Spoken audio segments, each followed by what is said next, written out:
Radio उड़ान के updates लेने के लिए इस चैनल को सब्सक्राइब कीजिए और इस वीडियो को ज्यादा से ज्यादा लाइक कीजिए और शेयर कीजिए। For more info log on to www.radioudan.com। जी दोस्तों, नमस्कार, आदाब, सत श्री अकाल। मैं दानिश महाजन प्रोग्राम बदलता दौर में आपका स्वागत करता हूं। आज का शो जब मैं कर रहा हूं तो बहुत दुविधा में था, क्या ये शो करना चाहिए या नहीं करना चाहिए। कुल मिला के बहुत सारे लोगों से बात करने के बाद और अपनी जिम्मेवारी को समझते हुए मुझे लगा कि इस शो को हमें करना चाहिए। हुआ यूं है कि बहुत सारे लोगों को ऑलरेडी मैंने न्यूज़ ब्रेक की है और कुछ लोगों को ये पता होगा और बहुत सारे लोगों को इसके बारे में नहीं पता है। हाल ही में आईबीपीएस ने आरआरबी के जो क्लरिकल एग्जाम थे और आईबीपीएस के जो एग्जाम थे, कुल मिला के दोनों को आईबीपीएस जो बॉडी है कंडक्ट करती है, उन्होंने एक मेजर स्ट्राइक की है और जो नंबर डे बाय डे मेरे पास बढ़ता जा रहा है, अभी हम मान के चलें तो 200 से ज्यादा लोगों के एग्जाम उन्होंने कैंसिल कर दिए हैं जो प्री एग्जाम हुए थे, और साथ ही साथ 1 साल के लिए उन पर बैन लगा दिया है। वो कोई भी बैंकिंग का एग्जाम नहीं दे सकते। बहुत सारे लोग जिनको बैन किया है वो एसबीआई का एग्जाम भर रहे थे, लेकिन उनका डेटा प्रोसेस नहीं हो रहा है।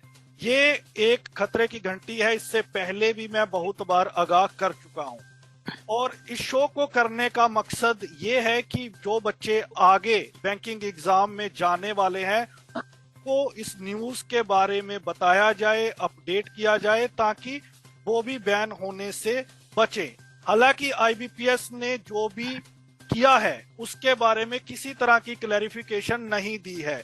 क्या उनके पास प्रूफ है, इसका जिक्र उन्होंने जो कैंडिडेट्स को ईमेल भेजी है या रिजल्ट पब्लिश किया है उसमें बिल्कुल भी जिक्र नहीं किया है। ये उन्होंने एक अपनी ओर से ही डिसीजन लिया है, लेकिन इसके बारे में बात करना बड़ा जरूरी है कि IBPS should also come clean. उनके पास क्या प्रूफ है जिसकी बिना पर उन्होंने इतना बड़ा स्टेप लिया है, और हम सबके लिए तो ये न्यूज है ही। तो बहुत सारे लोगों को ये शो अच्छा भी लगेगा और कुछ लोगों को नहीं भी लगेगा, लेकिन हम सबका ये मानना है कि जो जनरेशन है उसको बचाना हमारा पहला हक है।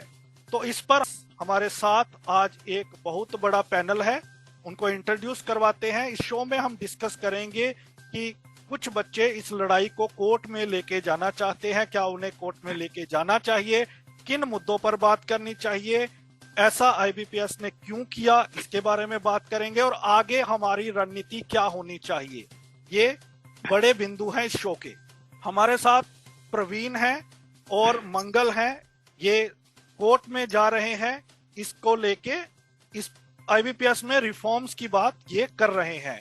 इनसे जानेंगे कि ये ऐसा क्यों कर रहे हैं और क्या चाहते हैं। आप दोनों का बहुत बहुत स्वागत। हमारे साथ बैंकिंग से दो बहुत ही खास मेहमान, they have tons of experience. हमारे साथ हरीश कोटियान सर हैं जो नमस्ते रह चुके हैं, आरबीआई के और एक्सेस इंडिया के ओनर हैं। सर बहुत बहुत स्वागत आपका। नमस्ते। राजेश असुदानी साहब हैं जिनको आप जानते हैं, सभी आरबीआई में हैं, एजीएम विविवा के प्रेसिडेंट हैं और बैंकिंग के मैटर्स पे अपनी राय रखते हैं। राजेश सर बहुत बहुत स्वागत। जी धन्यवाद दानिश जी। अमर जैन हैं, एक्सेसिबिलिटी प्रोफेशनल लॉयर हैं, कॉर्पोरेट लॉयर। अमर को आप एक्सेसिबिलिटी पे और तमाम मुद्दों पर काम करते देखते हैं। अमर बहुत बहुत स्वागत। बहुत बहुत धन्यवाद दानिश। हमारे साथ सोशियोलॉजिस्ट और मेरे सबसे फेवरेट पैनलिस्ट अन्नावरम सर हैं जो हैदराबाद यूनिवर्सिटी में असिस्टेंट प्रोफेसर हैं और डिसेबिलिटी राइट एक्टिविस्ट हैं। इन मुद्दों पर खुल के अपने विचार रखते हैं। अन्नावरम सर बहुत बहुत स्वागत आपका। थैंक यू दानिश जी, सब लोगों को मेरा नमस्कार। तो चर्चा को शुरू करते हैं। जैसा मैंने बिगिनिंग में काफी लंबी भूमिका ऑलरेडी बांध दी है। प्रवीण, सबसे पहले आपके पास आना चाहता हूं और आप बताएं हमारे लिसनर्स को, क्या आपके पास न्यूज है, कोर्ट में आप क्यों जाना चाहते हैं, किन मुद्दों को लेके जाना चाहते हैं, अक्सर आप चाह क्या रहे हैं। दानिश सर बहुत बहुत धन्यवाद सबसे पहले तो कि आपने हमें बुलाया। देखिए, कोर्ट में जाने का आपने सवाल पूछा कि आप क्यों जाना चाहते हैं, कौन कौन से मुद्दे हैं आपके पास। तो देखिए, कोर्ट में हम इसलिए जाना चाहते हैं कि भाई यदि काम हो तो सबके साथ एक जैसा हो, रूल्स हो तो सबके लिए एक जैसे हो। एक सेंटर कुछ और फॉलो अप करता है, दूसरा सेंटर कुछ और फॉलो करता है। जैसे कि कैंडिडेचर्स अगर कैंसिल हुए हैं तो वो सिर्फ इंदौर के हुए हैं, और अदर जगह पे भी हुए हैं तो कुछ गिनी चुनी जगहों के हुए। तो हमारे कहने का मतलब है तरीका सेम है, सिलेबस सेम है, गलतियां सभी लोग सेम कर रहे हैं। तो ऐसी कंडीशन में आप लोग पार्शलिटी क्यों कर रहे हैं? क्योंकि ऐसे में तो जो इंदौर वाले थे उनको लॉस हो गया, बाकी जगह जहां पर सहानुभूति में या जो भी समझ ले लापरवाही में जहां चल गया वहां चल गया। इसी प्रकार से कुछ एग्जामिन बॉडीज ने एक प्रयोग किया था कि हम 1 स्टेप बिलो का स्क्राइबर अलाउ करेंगे। मैं बताऊंगा आपको, लास्ट ईयर केबीएस की वैकेंसी ने कहा था, आरबीआई असिस्टेंट की जो वैकेंसी लास्ट ईयर आई थी उसमें भी ये कहा गया था कि 1 स्टेप बिलो की स्क्राइबर गाइडलाइन है। लेकिन स्क्राइबर गाइडलाइन 1 स्टेप बिलो की सिर्फ लिख देने से काम नहीं चलता। उसमें भी ये हुआ कि उन्होंने स्क्राइबर के कोई खास डॉक्यूमेंट्स चेक नहीं किए, जितना लिखा गया। तो ऐसी कंडीशन में जो ईमानदारी से 1 स्टेप बिलो ले गए थे वो तो ठीक है, लेकिन जो लोग लेकर के गए थे किसी इस तरीके से गलत राइटर्स, उनका क्या फिर? तो ऐसी कंडीशंस में कहने का मतलब है कि रूल्स समान नहीं है कहीं पर भी। जहां चल रहा है वहां सब कुछ चल रहा है, जहां रिस्ट्रिक्शन है वहां इतनी ज्यादा रिस्ट्रिक्शन है जिसकी हद नहीं। इंदौर में आरबीआई ग्रेड बी के हमने एग्जाम्स दिए तो इतनी रिस्ट्रिक्शंस लगाई कि एक एक के पीछे 4-4 इन्विजिलेटर हैं। अरे भाई, एक ही इन्विजिलेटर बहुत है ना। और इतनी तक रिस्ट्रिक्शंस लगा दी कि पेन भी आप नहीं उठा सकते हो। तो ये तो समझ आ रहा है कि ब्लाइंड आप व्यक्ति पेन कैसे चलाएगा? जी, ये समझ आ रहा है कि कुल मिला के आप रिफॉर्म्स चाह रहे हैं, लेकिन किस तरह के रिफॉर्म्स चाह रहे हैं? जब मेरी आपसे बात हुई तो आपने बोला कि आपके साथी कोर्ट में जा रहे हैं, आपने लॉयर भी हायर किया है, तो आप क्या रहे हैं? हम ये चाह रहे हैं कि या आप उसको हमारे लिए एक्सेसिबल करिए, क्योंकि हमारे साथ में सबसे बड़ा चैलेंज ये है कि अगर सिलेबस का लेवल लो किया जाता है तो उसमें हमें बेनिफिट मिलेगा जो मिलेगा, लेकिन फर्जी ब्लाइंड्स को और ज्यादा बेनिफिट मिलेगा। और अगर सिलेबस हमारे लिए लो किया जाएगा तो उसमें फर्जी ब्लाइंड के बढ़ने की संभावना ज्यादा रहेगी। जैसे कि मैथ्स, रीजनिंग है, तो हमारा कहने का मतलब है कि हमारे लिए चीजें एक्सेसिबल बनाई जाए ताकि हम किसी पे आश्रित ना रहें, कब तक किसी के हाथ पैर जोड़े और सिस्टम की बेबसी के आगे हमें झुकना ना पड़े। सिस्टम हम पे यह आरोप ना लगाए कि राइटर्स के दम पे आप लोग आ रहे हैं। क्योंकि लोगों को बोलते हैं ना कि छोटा स्क्राइबर था हमारे स्कूल लेवल को, तो लोग ये बोलते हैं स्क्राइबर तो क्या है, छोटा भी होगा तो क्या उसको पैसा दोगे तो पढ़ के आ जाएगा। क्योंकि मेंटेलिटी लोगों की बहुत बदल चुकी है, पहले का जमाना नहीं रहा। जैसे जैसे लोग पढ़ रहे हैं ना वैसे वैसे लोगों में अवेयरनेस बढ़ रही है। तो आपकी मांग है, जब मेरी आपसे बात हुई थी तो 3 बिंदुओं पर आप लोग विचार कर रहे थे, या तो सिलेबस में ढील दी जाए, या हमें इंडिपेंडेंट किया जाए, स्क्रीन रीडर के साथ स्क्राइब अलाउ किए जाएं, या फिर जो राइटर गाइडलाइंस है वो जो उस एग्जाम है जिस क्वालिफिकेशन पे वो एग्जाम है उसका 1 स्टेप बिलो होना चाहिए। तो ये 3 बिंदुओं पर हम आज की चर्चा करेंगे कि ये क्या हमें लगता है कि पॉसिबल है। ठीक है मंगल जी, अब थोड़ा सा आप भी बताइए, फिर मैं अपने पैनलिस्ट के पास चलता हूँ। आप भी बताइए कि कितने लोगों का इंदौर में ये कैंसिल हुआ है, आपके पास क्या डेटा है? लेकिन जैसे प्रवीण ने कहा कि सिर्फ इंदौर में हुआ है, लेकिन ऐसा नहीं है। बहुत जगह पे मेरे पास लगातार फोन्स आ रहे हैं, राजस्थान, दिल्ली, महाराष्ट्र, गुजरात, हरियाणा, बहुत बड़ी लिस्ट है। ये 200 मैं बोल रहा हूँ, लेकिन नंबर मेरे को लग रहा है कि बहुत हाई होगा जिनको हम नहीं जानते, क्योंकि बहुत सारे लोग तो बताएंगे नहीं ये। तो मंगल, आपके पास क्या है और आप क्या चाह रहे हैं, संक्षिप्त में बताइएगा प्लीज। इवन सर, मैं मंगल दास पाटिल और मैंने भी एग्जाम दिया है मध्य प्रदेश इंदौर से। जैसा कि आपने कहा कि इंदौर के अलावा, तो आई एम श्योर कि इंदौर के अलावा भी बहुत सारी ऐसी जगह हैं जहां पर ये चीज कैंसिल हुई है, बट ये स्टार्टिंग इंदौर से ही हुई थी। और इवन इंदौर की ऐसा शायद मेरे ख्याल से पहली सिटी रही है जिसमें एग्जाम कैंसिल हुई है। जहां तक प्रवीण जी ने बताया कि जो पैटर्न है, एग्जाम का पैटर्न है, वो डेफिनेटली सिलेबस चेंज पर बिकॉज होना चाहिए, क्योंकि डेफिनेटली ये बात कहीं ना कहीं हम सबको कहीं ना कहीं एक्सेप्ट ही करना पड़ेगी। 100 में से 85 जो ब्लाइंड्स है नहीं कर पाते हैं। प्रैक्टिकली तौर पर मैं देख पा रहा हूँ, एक आपके पास टाइम होता है, टाइम में आप राइटर अपने स्क्राइबर को सुनेंगे और कुछ ऐसे क्वेश्चंस होते हैं जिनका कि तत्काल हल कर पाना बहुत ही शार्प माइंड से भी शायद पॉसिबल है, बट इवन इतना तो नहीं है जितना हम समझ पा रहे हैं। तो सिलेबस चेंज पहली मांग होनी चाहिए। दूसरी चीज, जैसा कि प्रवीण जी ने बताया कि with screen reader how can we improve that. So definitely banks should improve that, you know कि स्क्रीन रीडर्स अगर होता है साथ में स्क्राइबर होता है तो एक बहुत अच्छी चीज़ है। और जहाँ तक सवाल है सर, हमारे बदलते दौर में कंपटीशन का तो कंपटीशन बहुत है, कंपटीशन तो है, लेकिन हाँ रूल्स अगर होता है तो सभी के लिए हो। राइटर गाइडलाइंस भले ही बदल दी जाए, लेकिन सबसे बड़ी बात है कि जब तक इसे एक्सेसिबल नहीं बनाया जाएगा, इसके सिलेबस को चेंज नहीं किया जाएगा, तब तक मुझे नहीं लगता कि हम सबको साथ लेकर के अच्छे से चल पाएंगे और प्रत्येक विजुअली इम्पेयर्ड जो कि इस फील्ड में जाकर के अपने भविष्य को बनाना चाहता है वो आसान हो पाएगा। बिकॉज प्रैक्टिकल तरीके से हम जितना आसान कह रहे थे कि 1 घंटा 20 मिनट बहुत पर्याप्त है, तो आप सिर्फ 1 घंटे में 20 मिनट जोड़ करके किसी भी व्यक्ति को सही तरीके से वो न्याय नहीं दे सकते। इसीलिए जरूरत है ये एक्सेसिबल बनाने की और सिलेबस चेंज करने की। बिल्कुल सही, तो आपके पॉइंट्स आ गए। हरीश सर, ये हमारी कम्युनिटी के लिए, हम सभी लोगों के लिए बहुत ही दुख की बात है और इसके ऊपर आपके मैं विचार चाहूंगा। आईबीपीएस को भी क्लियर करना चाहिए कि आपने किस बिना पे ये किया है, क्योंकि ये आप एक कम्युनिटी को सिंगल हैंडेडली आप लोगों में ह्यूमिलेट कर रहे हो, क्योंकि आपने कोई रीजन नहीं दिया है। और ये तमाम चीजें जो 3 मैंने बातें रखी कि इनकी ये मांग है, तो ये कितनी वाजिब आपको लगती है, इस पर आप क्या सोच रहे हैं हरीश सर? मैं उस दौर का मैं गिनवाना चाहूंगा कि जब हम इस कॉम्पिटिटिव एग्जाम में जब हम शुरुआत में हम चाह रहे थे कि हम पार्टिसिपेट करें, तो उस दौरान ऐसा था कि कोई भी कॉम्पिटिटिव एग्जाम, चाहे कोई भी हो, यूपीएससी हो, बैंक्स का हो, कोई भी कॉम्पिटिटिव एग्जाम में उसमें एक स्पेसिफिक प्रोविजन था कि under no circumstances cry will be provided. तो हम लोगों को मतलब कोई भी कॉम्पिटिटिव एग्जाम में पार्टिसिपेट करने के लिए मौका ही नहीं था। तो वो दिन और थे, और अब जहाँ पर अभी काफी फ्लेक्सिबिलिटी आई है और स्क्राइब्स सारे एग्जाम में हम अभी उसमें पार्टिसिपेट कर सकते हैं, और तो ये बड़ा दौर है जहाँ पर we have gone through it. So it was very difficult, very difficult. It was a close door, absolutely, चाहे कुछ भी करो उसको ओपन होने का चांस ही नहीं था।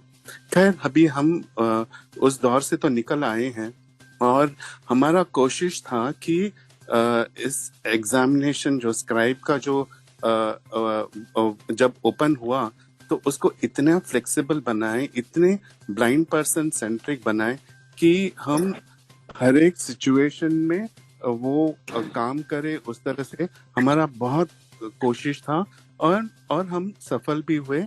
तो मतलब जो राइटर गाइडलाइंस जो आया वो काफी फ्लेक्सिबल था। It was blind person centric, लेकिन हमारा ये भी मांग था कि आप विजिलेंस को बढ़ाएं, और जो भी मतलब उनको पता चले कि कुछ अनफेयर मींस अडॉप्ट करते हैं एग्जाम्स देने में, तो उनके ऊपर मैक्सिमम पनिशमेंट किया जाए। तो मेरे ख्याल से अब वही रंग आ रहा है कि मतलब ये जो प्रॉब्लम आया है कि जो अनफेयर प्रैक्टिस में शायद उन लोग कुछ इंडल्ज कर रहे हैं, और शायद आईबीपीएस को उसका उनके पास प्रूफ भी होगा, तब जाकर उन्होंने डिबार किया हुआ। ऐसे तो उन लोग विदाउट प्रूफ नहीं किया होगा। तो ये बात है। दानिश जी, अब 3 मुद्दे हमने आपके सामने रखे हैं। आपको क्या लगता है कि सिलेबस में कंसेशन हो सकता है? क्या एक स्टेप बिलो राइटर होना चाहिए? अगर ऐसा होता है तो हमने देखा है कि राइटर ही नहीं मिलते। या फिर अब हम उस टाइम पे आ गए हैं जब टेक्नोलॉजी का सहारा लेना चाहिए और एग्जामिनेशन जो इंडिपेंडेंट होने चाहिए, स्क्रीन रीडर के साथ ये राइटर का झमेला ही खत्म हो जाए। इन तीनों में से क्या प्रैक्टिकल लगता है, और क्या ये बच्चों को कोर्ट में जाना भी चाहिए या नहीं जाना चाहिए? ये भी एक सवाल। जी। तो सबसे पहले मैं टेक्नोलॉजी का बोलता हूँ। टेक्नोलॉजी का वो ऑप्शन डेफिनेटली होना चाहिए, और हालांकि अभी तो मतलब ये वेबसाइट के और वेब एप्लीकेशंस के उसके गाइडलाइंस भी आए हैं, वो पूरी तरह से मतलब अमल में आने में थोड़ा देर लग रहा है, लेकिन वो हो जाएगा, मतलब हो रहा है। लेकिन एक्सेसिबल और ब्लाइंड पर्सन इंडिपेंडेंटली वो अपना एग्जाम दे दे, वो तो मांग जो है बिल्कुल जाहिर है और वो वैसा होना ही चाहिए। तो that is a right which has to be accommodated and it has to be provided. दूसरी बात, जो सिलेबस चेंज का जो बात कर रहे हैं ना, तो मेरा ख्याल से वहां पर प्रॉब्लम है, क्योंकि ये जो एग्जाम जो है it is for working for that particular organisation. तो उनका मतलब उनका जो जॉब रिक्वायरमेंट्स के हिसाब से उन्होंने वो सिलेबस तय किया है विच इज यूनिवर्सल, सबके लिए एक समान है।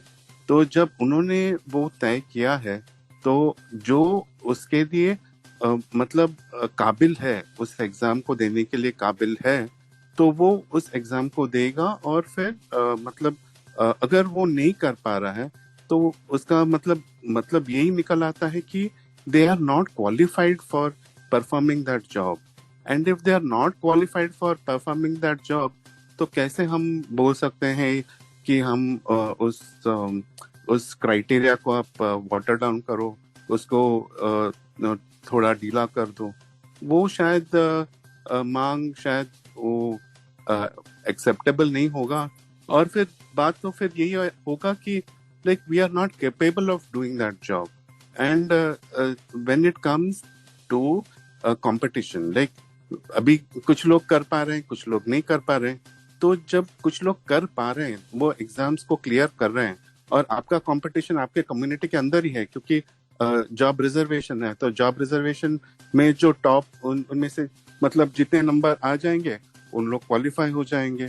तो जो अगर हम कहते हैं कि क्राइटेरिया को, सिलेबस को वो थोड़ा कम करें, तो वो शायद ठीक नहीं रहेगा और वो शायद एक्सेप्टेबल भी नहीं होगा। जी। और one step below writer, one step below writer जो है वो अभी वो जॉब के लिए, अगर ग्रेजुएशन उसका क्राइटेरिया है, तो ग्रेजुएशन से वन स्टेप बिलो होना चाहिए। That is a fair demand, that's a very fair demand. ऐसा ना हो कि मतलब जो कैंडिडेट है उनका जो क्वालिफिकेशन है और उस क्वालिफिकेशन से वन स्टेप डाउन, ऐसा नहीं होना चाहिए। क्योंकि वो मतलब अगर जो भी हम करते हैं इट शुड बी फेयर। अभी अगर मिनिमम रिक्वायरमेंट ग्रेजुएट का है, तो अंडरग्रेड अगर वो लिखता है, तो मतलब ऐसा नहीं हो सकता है कि वो अंडरग्रेड अपनी तरह से वो एग्जाम क्वालिफाई कर पाएगा। तो उस तरह से उस जो बेंचमार्क है, उस जॉब का रिक्वायरमेंट का जो बेंचमार्क है, उसमें -1 करना वो इट्स अ फेयर रिक्वेस्ट। जी। अन्नावरम सर, आप सोशियोलॉजिस्ट हैं और समाज को बहुत अच्छे से समझते हैं हमारे, तो चाहूंगा कि आप डिटेल में हमें बताएं कि क्या बच्चों को कोर्ट में जाना चाहिए, पहला सवाल, और बाकी जो हम 3 बिंदुओं पर बात कर रहे हैं। और मैं फिर से एक बार आगाह करना चाहता हूं, जो हमारे कैंडिडेट्स आने वाले एग्जाम्स में अपीयर होंगे, make sure you don't indulge in such practices, otherwise you will also be barred. Annavaram sir. Thank you Danish ji, बहुत गंभीर मुद्दा है। मैं जितना संक्षिप्त में बोलने के लिए कोशिश करूंगा। पहली बात है, प्रॉबेबली कम्युनिटी में ये बात अच्छा नहीं जाएगा, लेकिन मैं चाहता हूं अगर IBPS ने सही से अगर एविडेंस लेके किए हैं, हरीश साहब ने भी उनको जिक्र किया, क्योंकि वो लोग, मुझे नहीं लगता वैसे रैंडमली कर दिया होगा। हो सकता है कि सब लोगों को नहीं देखा होगा, लेकिन जिसको भी वो देखा होगा उनके पास साफ सीधा एविडेंस हो सकता है। नहीं होगा तो इतनी बड़ी स्टेप नहीं लिया होगा। अगर वो एविडेंस लेके ये काम किए हैं, ये बार किए हैं लोगों को, मैं बोलूंगा this is a welcome step. मैं भी ब्लाइंड हूं, लेकिन मैं वेलकम इसीलिए करना चाहता हूं कि भाई ये कम से कम ये मैसेज जाएगा, भाई आप एग्जाम्स को टेकन फॉर ग्रांटेड नहीं ले सकते हैं। दूसरी बात ये है कि कम से कम जो सीरियसली प्रिपेयर कर रहे हैं, जिसके पास एक्चुअल कैपेसिटी है, वो जॉब के लिए जाएगा। मुझे नहीं लगता ये जो प्रक्रिया, सिर्फ हम ये क्वेश्चन कर सकते हैं ये आप सही किए हैं नहीं किए। आपके पास सॉलिड एविडेंस है, सिर्फ वो अगर ज्यादा से ज्यादा अगर पूछना चाहें तो हम एक इंडिपेंडेंट इन्वेस्टिगेशन की बात हम कर सकते हैं, लेकिन जहां तक हम सब लोगों को पता है इससे और ज्यादा फाइट करना मुझे नहीं लगता अच्छा है, क्योंकि हम सब लोग जानते हैं क्या हो रहा है, इतनी अनफेयर प्रैक्टिसेस हो रहे हैं। इसके बारे में तो मुझे बात करना भी ठीक नहीं लगता, खास करके पिछले 4 या 6 सालों में। इसलिए उसमें ज्यादा दोहराना इतना अच्छा नहीं है, क्योंकि अगर अपना ही थोड़ा शर्म ज्यादा जाएगा तो मुझे नहीं लगता है उसका उतना ज्यादा नहीं करना है।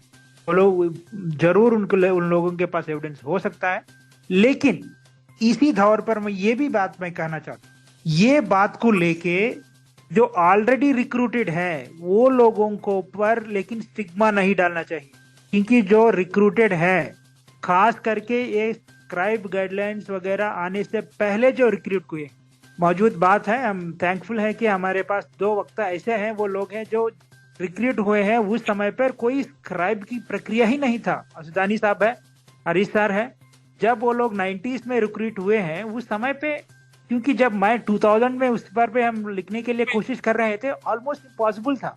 तो जो 90s 2000 अर्ली 2000s में जो भी रिक्रूट हुए हैं,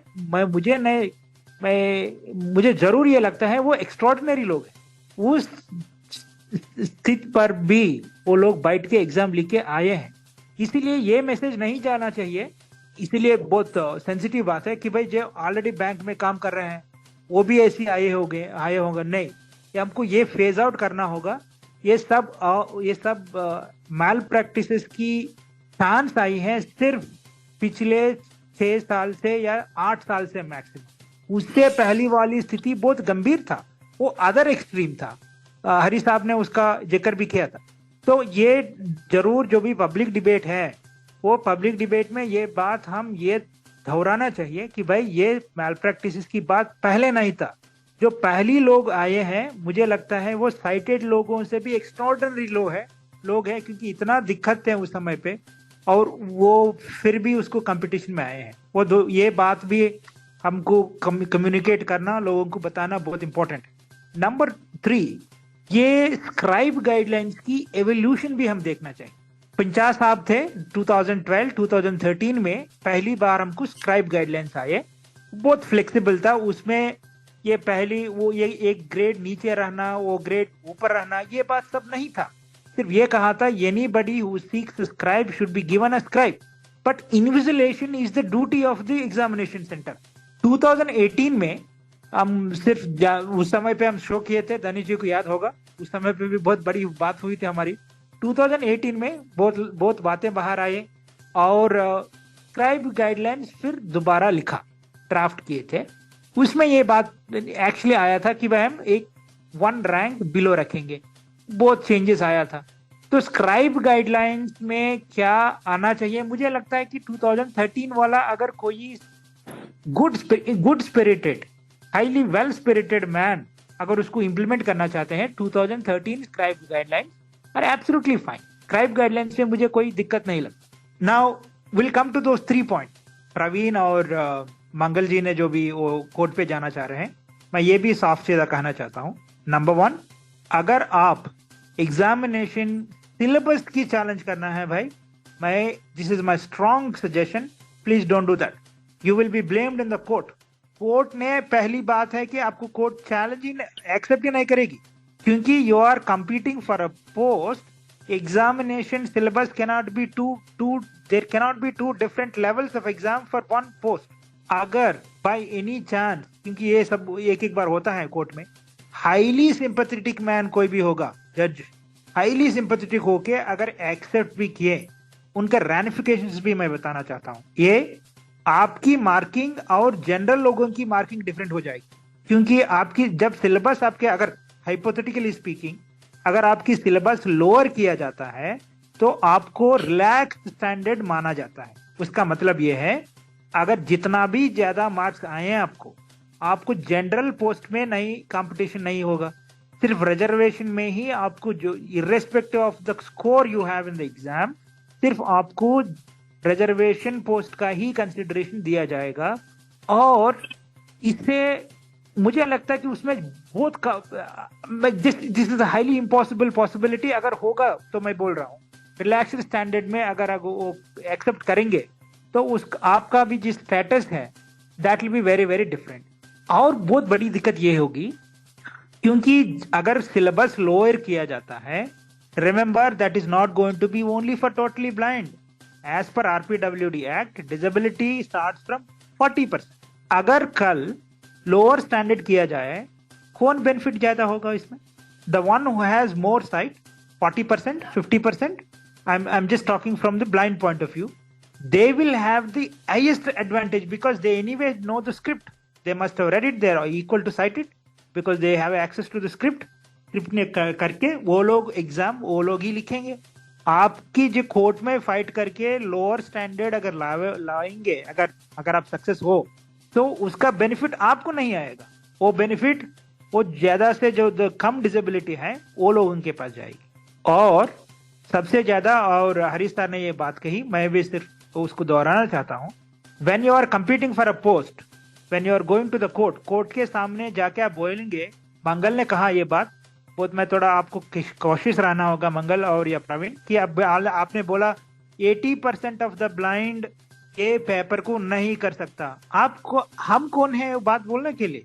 ब्लाइंड में पोटेंशियल क्या है, क्या पोटेंशियल नहीं है, आप नहीं जानते हो, मैं भी नहीं जानता। हो सकता है कि मेरे पास इतना इंटेलिजेंस नहीं है, लेकिन अपने पास, और यहाँ पे नहीं है, लेकिन मैं एक एग्जांपल लेना चाहता हूँ।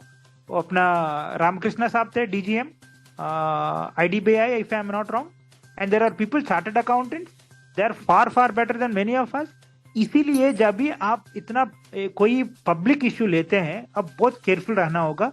हम ब्लाइंड कमेंट पर, ये ब्लाइंड कम्युनिटी पर हम कमेंट कर नहीं सकते। वो भी ब्लाइंड होकर हम कहेंगे कोर्ट के पास जाके 80% ऑफ द ब्लाइंड ये पेपर नहीं कर सकता, मतलब आपको आप कम कर कहीं ना कहीं कमजोर बता रहे हैं पब्लिकली। वो भी हम अपने पास वो लेजिटिमेसी नहीं है अपने पास, वो बात हम नहीं कर सकते। तो इसीलिए वो सिलेबस की बात जो है वेरी सेंसिटिव बात है। पहली मैं तो जरूर कहूंगा 90% सिनेरियो आपकी आर्ग्यूमेंट कोर्ट के पास नहीं स्टैंड हो सकता, कोर्ट में नहीं। I think I will also, my friend Amar is here. I'm sure Amar will have his own point on that, being a lawyer. But legally it cannot. Okay, very quickly.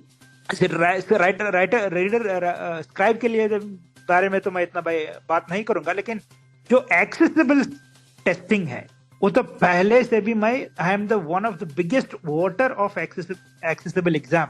ये सब दिक्कतें क्यों आ रहा है? इसीलिए आ रहे हैं कि अपना एग्जाम हम लिख नहीं पा रहे हैं। सिर्फ हम बैंकिंग एग्जाम के लिए भी नहीं बात कर रहा हूँ। देखिए UPSC कब से ब्लाइंड के लिए अलाउड है? 2008, वो भी सुप्रीम कोर्ट ऑर्डर के बाद बहुत लोग IAS IPS बन रहे हैं। लेकिन क्या हो रहा है वहां पर भी? अपना एग्जाम हम नहीं लिख पा रहे हैं। ऐसा नहीं है कि हम स्क्राइब लेना चाहते हैं। अगर मेरे जैसे आदमी हैं, many of us, we really want to write our own exams on our own, but we don't have a chance. तो मैं तो बोलूंगा अगर आप कोर्ट के लिए जाना है, पहली पॉइंट ये होना चाहिए, given the technology we have today, it is absolutely possible for us to write our exams on our own. Screen reader डाल दीजिए। और मैं दानिश जी से बात हो रही थी, ये भी बात आया है, ऐसा हो सकता है कि एक बार जो फॉर्मूलाज वगैरह है स्क्रीन रीडर पढ़ने के लिए टाइम लगेगा। मैं एक उदाहरण लेता हूँ। आप अगर इंडिया में बैठ के, भारत में बैठ के GRE एग्जाम लिख रहे हैं, आपको पता है क्या होगा? ग्रेजुएशन रिकॉर्ड्स एग्जाम जो अमेरिका जाने के लिए लोग लिखते हैं, और टोफेल एग्जाम लिख रहे हो, उसमें आपको ऑलमोस्ट दिन भर का एग्जाम होता है। अगर आप ब्लाइंड है, एक सेपरेट फॉर्म होता है उसका, सप्लीमेंट्री फॉर्म, वो भी लिख के भेजेंगे।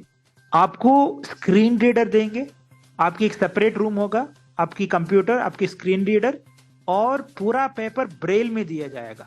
और आपके पास एक रिकॉर्डर भी होगा जो आपको रिकॉर्डिंग करना चाहेंगे। जो एसेस टाइप एग्जाम आप रिकॉर्डिंग करके भेज सकते हैं। अगर कोई डाउट है आपके पास, अगर स्क्रीन रीडर जो भी पढ़ रहे हैं आपको समझ में नहीं आ रहा है, आपकी ब्रेल पेपर्स लेके आप ब्रेल में देख सकते हैं। इसके अलावा एक स्क्राइब आपके पास बैठेंगे, लेकिन स्क्राइब आपकी एग्जाम नहीं लिखेंगे। GRE में ये महत्वपूर्ण बात है। आपके पास एक असिस्टेंट बैठते हैं अगर कोई पढ़ने में दिक्कत है, आपको कोई सिंबल समझ में नहीं आ रहा है, वो बोलेंगे आपको हाँ यहाँ पे ये है, वहां पे और ये बात है, लेकिन आपकी एग्जाम सिर्फ आप लिखना होगा। I think that is a system which is pretty much possible in this country, क्योंकि अपना पॉपुलेशन इतना ज्यादा नहीं है। जो 75 एंड 80 अबाव जो एग्जाम स्क्रीन रीडर्स वगैरह यूज करके लिखने वालों की संख्या है, वो तो इतना नहीं होता है, सिर्फ हजारों में होगा, लाखों में तो नहीं है। तो सब लोगों के लिए एक सेंटर, दो नॉर्थ साउथ ईस्ट वेस्ट में एक सेंटर चुन के, वो सेंटर्स में ये 5 स्टार अरेंजमेंट करके सब लोगों को बुला के एक absolutely accessible test exam question papers braille में दीजिए और टिक वगैरह करने के लिए कंप्यूटर में दीजिए। Absolutely possible. मैं सिर्फ ये बात कहूंगा कि देखिए, ये करने से ज्यादा फायदा किसको होगा? अगर कोई इंडिपेंडेंट प्योरली एक्सेसिबल टेस्ट करेंगे तो ज्यादा फायदा सरकार के लिए होगा। क्यों? इसीलिए कि अगर ये टेस्ट खुद लिख के जो भी बैंकिंग या कोई एग्जाम में क्वालिफाई होके जाएंगे, वो एब्सोल्युटली कॉम्पिटेंट आदमी होगी। वो आदमी जाएंगे और ऑर्गेनाइजेशन के लिए इतना फायदा होगा क्योंकि उसके पास इतना स्किल है। वो एग्जाम वही खुद लिख के गए हैं। आज बैंक में लोग इतना लजा रहे हैं। मैं रिसेंट वालों की बात कर रहा हूँ, पुराने वालों की बात नहीं करूँ। ये मेरा दोस्त भी बहुत है पुराने वालों में, जितना एब्सोल्युटली प्रोफेशनल। जो रिसेंटली जा रहे हैं वो लोग बैंक में क्या कर पा रहे हैं? किसका नुकसान है? Ultimately it is governments loss. तो मैं ये कहूंगा कि भाई आप सिर्फ छोटी सी चीज के लिए सोच के लगभग 25-30 साल की नुकसान कर रहे हैं। सरकार की मैं बात कर रहा हूं। तो please invest in, the government should invest in accessible testing, give independence for people to write their exam on their own, and the ultimate benefit will be for the banking, for other all government sectors where the people will go and get recruited. Thank you sir, thank you. Asudani sir, अब हमें ये बताएं, ये question तो रहेंगे as it is. इस show को सुनने के बाद आपके बहुत सारे बैंकिंग सेक्टर के लोग ही मेरे पे चढ़ेंगे, लेकिन कोई कम्युनिटी को नहीं बताएगा कि जो बच्चे जिनको ये खबर नहीं है जिनके पास और जो अपीयर हो रहे हैं उनका क्या। तो ये हमारी रिस्पॉन्सिबिलिटी है उनको बताना कि ऐसा हुआ है। और पब्लिक में जब ये शो जाएगा तो ऑब्वियसली हमारी कम्युनिटी के लिए अच्छा वो नहीं है। तो इसको, ये क्यों शो पब्लिकली जाना चाहिए, इस पे भी बताइए, और जो सवाल हमारे बने हुए हैं उसके ऊपर भी आप अपनी राय रखें। जी दानिश जी, और रेडियो उड़ान के सभी श्रोताओं से मैं ये कहता हूँ, जो सवाल आपने उपस्थित किए हैं बहुत ही लाजिम है, प्रासंगिक सवाल हैं और उन पर खुल के बातचीत होनी चाहिए, जैसा कि हो भी रही है। तो पहली बात तो ये कहूंगा मैं कि जो IBPS ने किया है, that is unfair practices, right. किसी भी एग्जाम में ये एक नियम होता है, चाहे वो ब्लाइंड हो चाहे वो साइटेड हो, कि अगर आप किसी भी अनफेयर प्रैक्टिसेस में इंडल्ज करते हो तो आपको डीबार कर दिया जाता है उस एग्जाम से। यूनिवर्सिटी में भी होता है, जॉब एग्जाम्स में, कोई भी एग्जाम हो दुनिया की, उसमें ये तो नियम होता ही है। तो इसलिए हमें ये आश्चर्य नहीं करना चाहिए कि ब्लाइंड लोगों को ये किया गया है अनफेयर प्रैक्टिसेस के मद्देनजर। अब ठीक है, सैकड़ों की तादाद में किया गया है, कभी ना कभी तो ये होना था। It was a tragedy waiting to happen, यही कहूंगा मैं, क्योंकि जैसा अनावरम जी ने भी कहा कि हम सब लोग जानते हैं कि आजकल क्या स्तर है और किस तरह से ये हो रहा है। और जो लोग, ये भी सही बात है जो अनावरम जी ने कही, मैं पूरी जिम्मेदारी से ये बात स्वीकार करता हूँ, और मेरे अनुभव में भी ऐसा ही है कि रिसेंटली पर्टिकुलरली जो लोग बैंकिंग ज्वाइन कर रहे हैं उनकी गुणवत्ता बहुत कम है। और वो क्यों कम है ये भी हम जानते हैं, because they do get a easy walk over. अब सवाल इसमें ईमानदारों का होता है कि ईमानदार लोग पीछे छूट जाते हैं और वो नहीं कर पाते। तो ये जो आज हुआ है, this will be a lesson should be learn. जो लोग अपीयर हो, जैसा दानिश जी आपने कहा भी, शुरू में ही कहा, तो ये सब तक पहुंचना, हमारे कम्युनिटी तक बात पहुंचना जरूरी है कि अब ये स्वीकार्य बात नहीं है।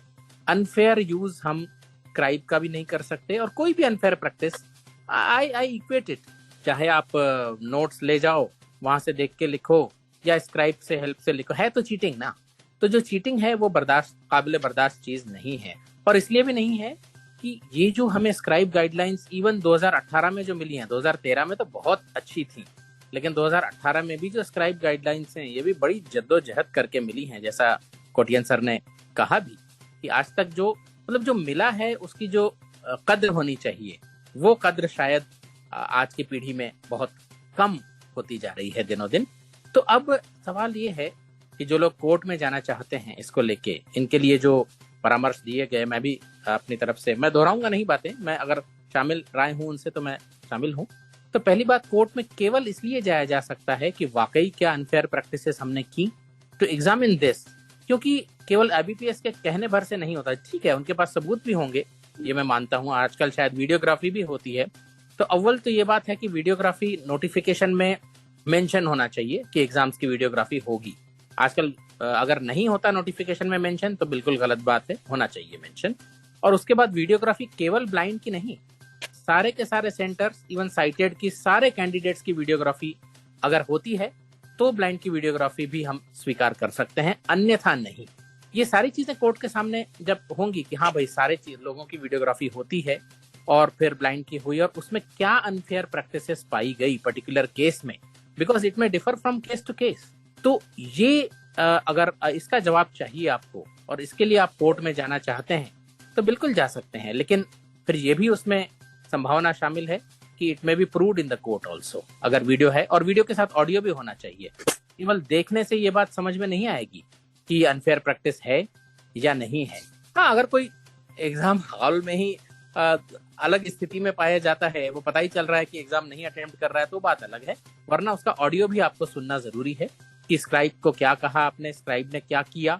ये सब जब तक कोर्ट के सामने वो नहीं आता तो केवल इस बात के लिए कोर्ट में जाया जा सकता है कि whether it was unfair practice और नॉट। अब इसमें दूसरी बात ये भी आती है कि जब हम स्क्राइब का प्रयोग करते हैं तो it should be clearly let down कि what will constitute the unfair practice.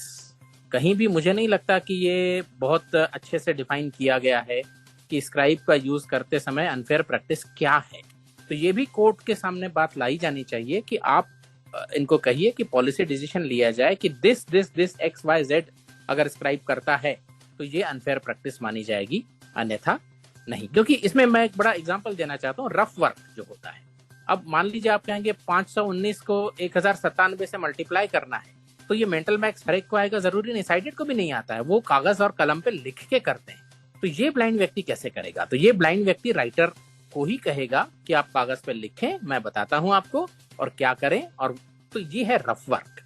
आजकल मैंने सुना है कि वो रफ वर्क भी करने में बहुत दिक्कतें पेश आती हैं ब्लाइंड व्यक्तियों को। तो ये सारी चीजें अनफेयर प्रैक्टिस में नहीं आती, रफ वर्क करवाना राइटर से। तो there is a thin line of distinction between a fair use of the scribe and unfair use of the scribe. तो ये क्लियरली डिफाइन किया जाना चाहिए और कोर्ट के सामने साबित किया जाना चाहिए, तब जाके, क्योंकि गेहूं के साथ घुन भी पीसते हैं। तो मैं ये समझ सकता हूं कि हमारे जो 100, 200, 300 लोग डीबार हुए हैं, उसमें हो सकता है 2-3 लोग हों जो अनफेयर प्रैक्टिस जिन्होंने ना भी की हो, पर उनको भी उसमें शामिल कर लिया गया। तो ये सब नहीं होना चाहिए, because everybody is presumed to be innocent unless proved guilty. तो ये कोर्ट में इस बात के लिए तो बिल्कुल जाया जा सकता है कि अनफेयर प्रैक्टिस क्या होती है और हमने वो अनफेयर प्रैक्टिस की है, इसका सबूत हमें दिया जाए। अब इसके बाद आता हूं मैं उन तीनों प्रश्नों पे जो आपने कहे। स्क्राइब गाइडलाइंस की हमको कद्र करनी चाहिए और उसमें 1 स्टेप जूनियर है। हाँ, ये बात सही है कि उसमें 1 स्टेप जूनियर जो है वो कैंडिडेट का 1 स्टेप जूनियर लिखा गया है, जबकि कोटियन सर ने जो बात कही भी है कि वो बेसिकली क्वालिफिकेशन ऑफ एग्जाम्स जो है उसका 1 स्टेप जूनियर होना चाहिए। ये बात सही, लेकिन इस वजह से हम अभी स्क्राइब गाइडलाइंस चेंज कराने के पीछे न पड़े। 1 step junior to the candidate है तो ये भी ठीक है, इसमें भी कोई दिक्कत वाली बात नहीं है। पहले तो ये था कि अगर दूसरे स्ट्रीम से है तो सीनियर भी हो सकता है स्क्राइब, लेकिन चलिए इसको हमने हटा दिया 2018 में, ये अच्छा ही हुआ एक तरह से, मैं ये कहूंगा। दूसरी बात, आपने जो सिलेबस चेंज की कही, मैं अनावरम जी से शब्दशः एक बात में सहमत हूँ कि हमें सिलेबस चेंज की बात बिल्कुल नहीं करनी चाहिए। उसके जो दुष्परिणाम होंगे वो उन्होंने बखूबी बयान किए हैं। एक सोशली हमारा रेपुटेशन अलग हो जाएगा, लो हो जाएगा। दूसरा, हम जो जिस जॉब के लिए आ रहे हैं वो जॉब के लिए हम मतलब क्वालिफाइड नहीं है एक तरह से। तीसरी चीज, वो रिलैक्स स्टैंडर्ड माना जाएगा और रिलैक्स स्टैंडर्ड माने जाने के क्या दुष्परिणाम होते हैं हम ये पिछले साल तक भुगत चुके हैं कि जनरल के कट ऑफ से ज्यादा स्कोर करने के बाद भी आपको जनरल में सिलेक्ट नहीं किया जाता, केवल डिसेबिलिटी में ही सिलेक्ट किया जाता है। क्यों? कि रिलैक्स स्टैंडर्ड। पहले तो ये होता था पिछले साल तक कि डिसेबल्ड है मतलब रिलैक्स स्टैंडर्ड उसने अवेल कर लिया है। फिर हमने सरकार से कहा कि ऐसी बात नहीं है, रिलैक्स स्टैंडर्ड जो है, स्क्राइब रहना रिलैक्स स्टैंडर्ड नहीं है, कंपनसेटरी टाइम रिलैक्स स्टैंडर्ड नहीं है, मेडिकल फिटनेस रिलैक्स स्टैंडर्ड नहीं है, जो रिलैक्स स्टैंडर्ड्स हैं जैसे एज रिलैक्सेशन या मिनिमम क्वालिफाइंग मार्क्स में कम, तो ये भी जब तक किसी व्यक्ति ने एक्चुअली अवेल न किया हो, आप नहीं मान सकते कि वो रिलैक्स स्टैंडर्ड उसने लिया है। हाँ, जिसने एक्चुअली अवेल किया है एज रिलैक्सेशन या क्वालिफाइंग मार्क्स में रिलैक्सेशन, उसको आप केवल डिसेबल्ड में मानिए, तो वो बात ठीक है। तो अभी वो क्लैरिफिकेशन आया भी है, पिछले साल आया है ministry of social justice and empowerment का क्लैरिफिकेशन, तो मेरे ख्याल से अब उस तरह से ही वो लिया जाता है। तो अगर आप कहेंगे सिलेबस चेंज कर दो, तो फिर वही रिलैक्स स्टैंडर्ड वाली बात आ गई। और फिर उसमें दूसरी बात ये भी है कि कंपटीशन तो ज्यों का त्यों बना रहेगा। भाई आज जो सिलेबस है जिसमें कंपटीशन, सिलेबस कम होगा तो सबके लिए रिलैक्स होगा ना, सिलेबस दूसरा होगा तो सारे ब्लाइंड के लिए होगा, तो उसमें लो विजन का फायदा होगा। इसमें जो कोई थोड़ी अनफेयर प्रैक्टिस करेगा उसका वही फायदा होगा जो आज फायदा हो रहा है ना। तो सिलेबस चेंज की हम बात न करें, हाँ, लेकिन उसमें एक बात है, जो विजुअल एग्जाम्शंस हमको उपलब्ध थे, जैसे जो टोटली विजुअल क्वेश्चंस थे, ग्राफ इस तरह के या मैप इस तरह के, उसके अल्टरनेटिव क्वेश्चंस आते थे। आजकल शायद वो नहीं आते हैं। अगर नहीं आते तो बिल्कुल गलत बात है, वो आने चाहिए। Text based alternative questions instead of the visual questions. और पहले तो ये होता था प्रोपोर्शनेट मार्क्स भी मिलते थे, तो चलिए प्रोपोर्शनेट मार्क्स की जरूरत नहीं है, लेकिन दो सॉल्यूशंस हैं। एक तो आप प्रोपोर्शनेट मार्क्स दें, जैसे 50 में से 5 अगर विजुअल क्वेश्चंस हैं तो 45 में से मेरा जो स्कोर है, बाकी 5 में से उसी प्रोपोर्शन में आप मुझे मार्क्स दें, या वो 5 विजुअल क्वेश्चंस की बजाय मुझे टेक्स्ट बेस्ड अल्टरनेटिव क्वेश्चंस मुहैया कराए जाएं ताकि मैं वो कर सकूं। ये बीच में होता भी था, आजकल क्यों नहीं होता मैं नहीं समझ पा रहा हूं। लेकिन सिलेबस चेंज करने का हम भूले से भी, सपने में भी ये बात न सोचें, क्योंकि उससे बहुत नुकसानात होंगे और हमारी जो इमेज आज है उससे और बदतर हो जाएगी। तो सिलेबस चेंज की बात नहीं है। जहां तक टेक्नोलॉजी की बात है, यस, ये आइडियल सॉल्यूशन है, जो कोटियन सर ने कहा, नावरम जी ने भी कहा, टोटली एक्सेसिबल टेस्टिंग। लेकिन देखिए, अगर हम ये कहते हैं कि सारे मीन्स हो, ब्रेल भी हो, उसमें स्क्राइब भी हो और स्क्रीन रीडर भी हो, तो ये प्रैक्टिकेबल नहीं है। जीआरई ऐसी एग्जाम है जो बहुत कम लोग देते हैं, लेकिन बैंकिंग एग्जाम्स में हजारों लोग, जैसा आपने कहा, होते हैं। तो मुझे नहीं लगता है कि ये बहुत ही प्रैक्टिकेबल चीज है। हाँ, स्क्रीन रीडर से टोटली एक्सेसिबल एग्जाम कराने के दिशा में हमने जल्दी से जल्दी आगे बढ़ना चाहिए। लेकिन वहां एक और चीज हमें सोचनी पड़ेगी कि रफ वर्क का क्या होगा।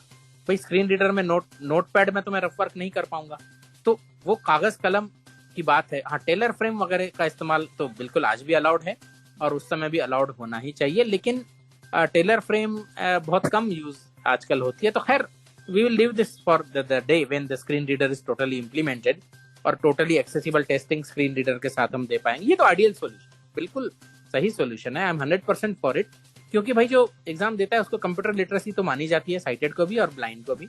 वो तो सर्टिफिकेट भी देना पड़ता है कंप्यूटर लिटरेसी का, तो हम ये कह ही नहीं सकते कि हमें कंप्यूटर चलाना नहीं आ रहा। हाँ, एक्सेसिबिलिटी होनी, तो दिक्कत ये होती है 99% एक्सेसिबिलिटी भी एक्सेसिबिलिटी नहीं है।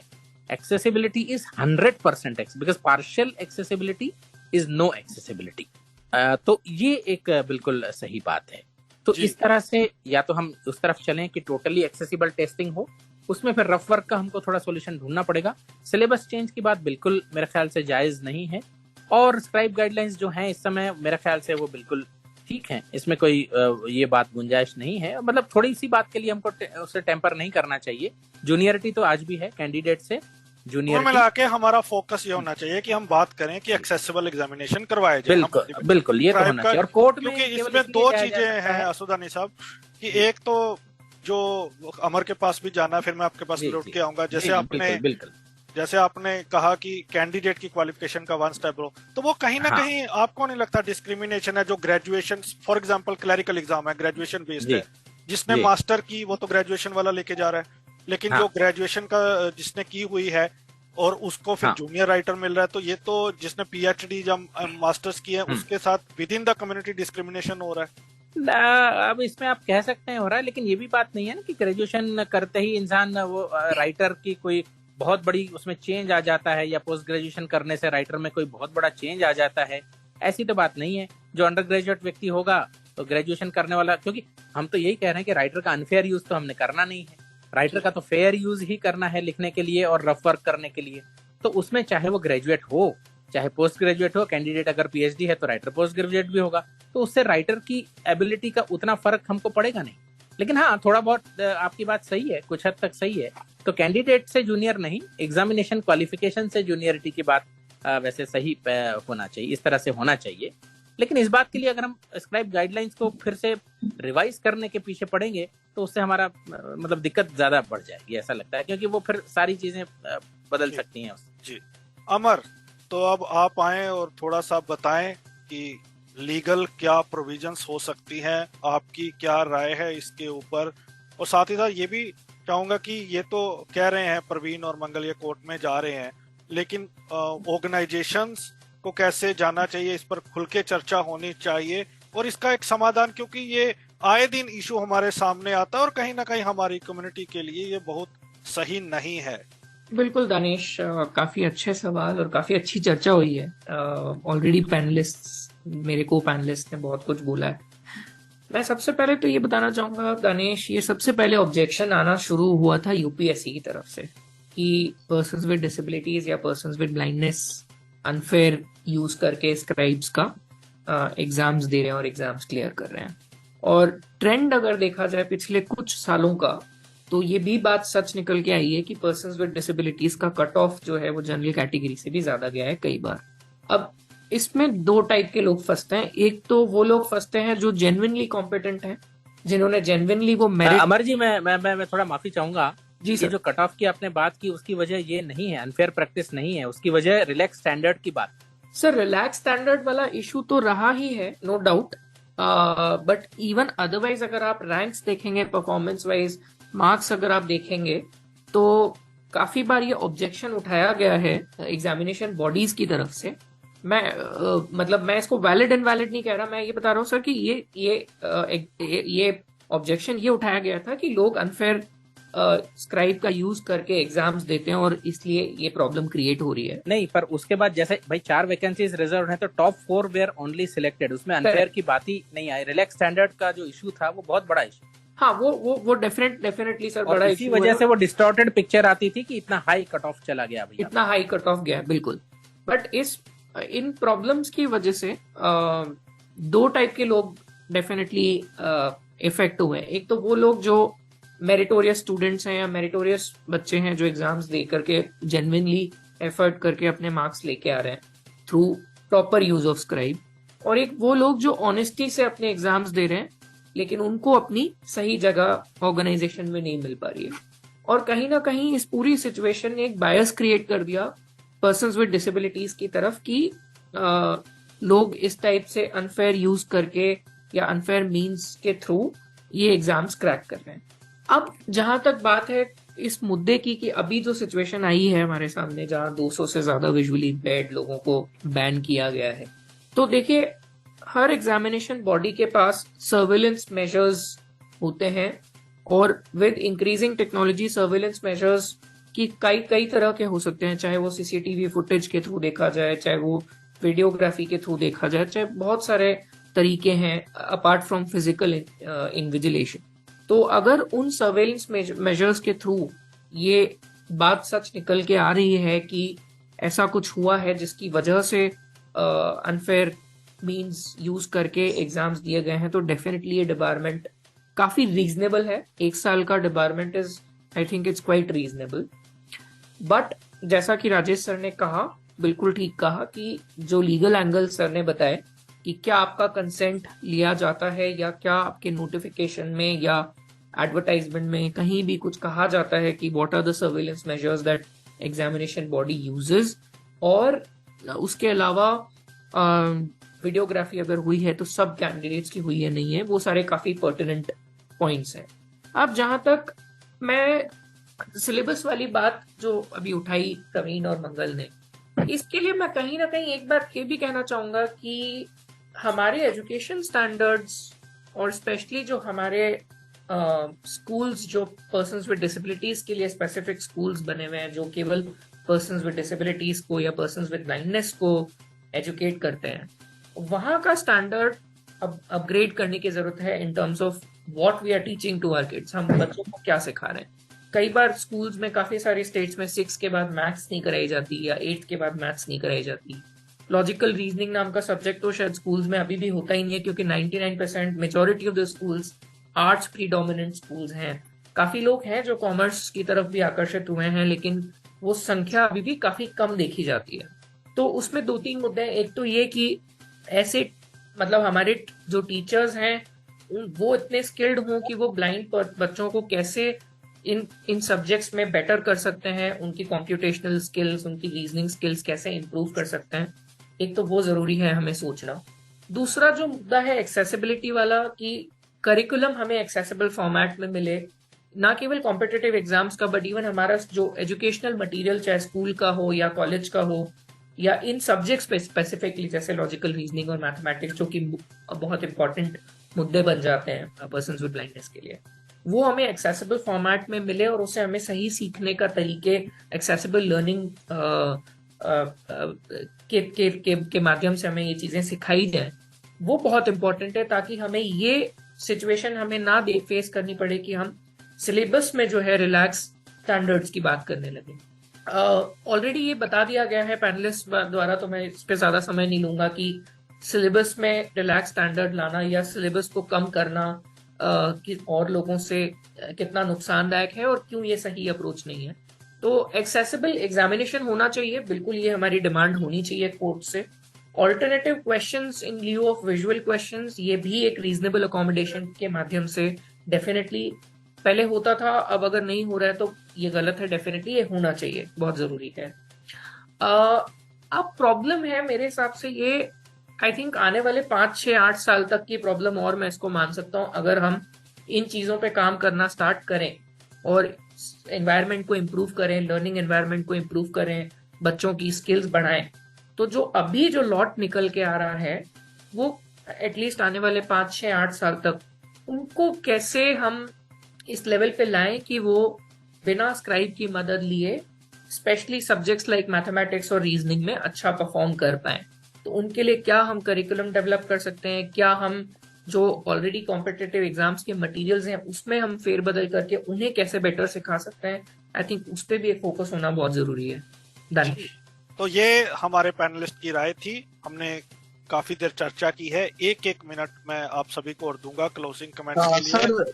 बिल्कुल प्रवीण, मैं आपके पास आ रहा हूँ। बिल्कुल प्रवीण, मैं आपके पास आ रहा हूँ।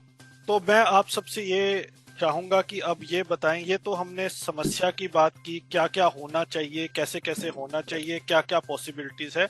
अब मैं चाहता हूं कि आप सभी अपनी बात तो रखें संक्षिप्त में, साथ साथ जो बच्चे अभी बैंक के लिए जाएंगे उनको आपकी क्या एडवाइस रहेगी, और ये जिम्मेवारी किसकी है कि जो भी सुजेशन हम दे रहे हैं वो इंश्योर करवाए जाएं कि इम्प्लीमेंटेशन की ओर भी आगे बढ़ा जाए, क्योंकि बहुत सारी जो बड़ी ऑर्गेनाइजेशंस हैं उनका कोई ज्यादा इस पे इंटरेस्ट नहीं है अभी तक। तो क्या आपको लगता है कि ऐसे ही चलता रहेगा, जब समय आया है कुछ तो इम्प्लीमेंटेशन की ओर हमें बढ़ना चाहिए, और क्या मैसेज रहेगा जो आने वाले कैंडिडेट्स हैं जो अब अपीयर होंगे? जी प्रवीण, आप अपनी बात रखें और साथ साथ ये भी बात रखें। मैंने समस्त पैनल के अपने सीनियर्स को मैंने सुना, मैं आप सभी से काफी जूनियर हूँ, मैं आपकी सभी की राय का सम्मान करता हूं, लेकिन आपकी कुछ बातों का मैं समर्थन नहीं करता। पहला सर का नाम मैं भूल रहा हूं, जो कह रहे थे कि ब्लाइंड व्यक्ति की अगर सिलेबस कम करने की मांग होगी तो उससे और भी हम कमजोर दिखेंगे। तो ये बताइए, जो वर्तमान परिवेश हो चुका है, हमारा कंपटीशन हमसे उठ करके स्क्राइबर्स के बीच में चला गया है, तो इसमें हम क्या बहादुर दिख रहे हैं? क्योंकि आपको ये बात अच्छे से पता है कि बैंक के अंदर जो बैंक की ओर से ऑफिसर्स भेजे जाते हैं वो वही बैंक के लोग होते हैं जो सारी चीजों को देखते हैं और बाद में पता चलती है कि भाई हमने तो ये चीज देखी। तो मेरा ये मानना है कि जितना एक ब्लाइंड व्यक्ति से हो पाए उतना करना चाहिए, क्योंकि जीवन में इंसान का जीवन 3 बातों पर निर्धारित होता है। पहला, वो जितना अपने आप के ऊपर ध्यान देता है, जितना अपने आप के लिए मेहनत करता है, उतनी ऊंचाइयों को छूता है। परंतु कुछ लोग होते हैं जिन्हें ऊपर वाले की ओर से कम दिमाग दिया होता है, वो चाहे कितनी मेहनत करे, वो एक अपनी क्षमता था कि उसका रिजल्ट दे पाता है। तीसरा, एक आलसी व्यक्ति होता है जो कि मेहनत ही नहीं करता तो वो जाता भी नहीं। और उसके बाद स्थान आता है किस्मत का। कई बार हम अच्छा तो करते हैं लेकिन अनफॉर्चुनेट घटनाएं हो जाती है। जिस प्रकार हेलन केलर का कथन है कि हमारे जीवन में कौन सी बाधाएं आएंगी ये हम तय नहीं कर सकते, लेकिन उनसे कैसे निपटना है ये हम तय कर सकते हैं। तो उनसे हम निपटने के रास्ते या अपना तरीका रख सकते हैं, लेकिन जरूरी नहीं है कि हम उसमें सफल हो, क्योंकि सफलता और असफलता दोनों जीवन में है। दूसरी बात ये कह रहे थे कि स्क्राइबर की कैंडिडेट की क्वालिफिकेशन 1 स्टेप बिलो से ज्यादा इफेक्ट नहीं पड़ता। जी बिल्कुल पड़ता है, क्योंकि आज का दौर साइटेड लोगों का देखे तो बहुत तेजी से आगे बढ़ रहा है। जितना ब्लाइंड लोग पीछे हो रहे हैं उतना साइटेडों में कंपटीशन बहुत तेजी से बढ़ रहा है। तो आजकल के युवा लोग 12वीं क्लास के पास आउट होने के बाद ही कॉम्पिटिटिव एग्जाम्स की प्रिपरेशन में लग जाते हैं। तो अपने ग्रेजुएशन खत्म होते होते तक इतनी प्रिपरेशन अपनी वो लोग कंप्लीट कर लेते हैं कि उनके कोचिंग इंस्टीट्यूट्स की कोचिंग्स कंप्लीट हो जाती है। सिर्फ उन्हें मॉक टेस्ट लगा करके स्पीड बढ़ानी होती है। तो आप कह रहे थे पीएचडी वाला व्यक्ति, तो उसका स्क्राइबर तो पोस्ट ग्रेजुएट वाला भी हो सकता है। तो पोस्ट ग्रेजुएट करने वाला व्यक्ति ग्रेजुएशन बाद में अगर 1-2 एग्जाम्स अपनी क्वालिफाई कर चुका है, भले वो किसी भी एक्सट्रीम की हो, तो उसका कॉन्फिडेंस ऑब्वियसली अंडर ग्रेजुएट से ज्यादा होगा और उसकी समझ भी ज्यादा होगी। तो ऐसी कंडीशन में ये बिल्कुल प्रभावित करता है। और ये अभी रिसेंटली मैं भोपाल में एग्जाम देने गया था ईपीएफओ का, तो मैंने उनसे कहा था कि सर मेरा क्वालिफिकेशन डबल ए में है। तो उन्होंने कहा था बेटा तुम पोस्ट ग्रेजुएशन का स्क्राइबर लेकर आओगे तो मैं कैसे मान लूं कि इस स्क्राइबर ने किसी भी स्ट्रीम का कोई एग्जाम नहीं दिया और ये पास आउट नहीं कर पाया है।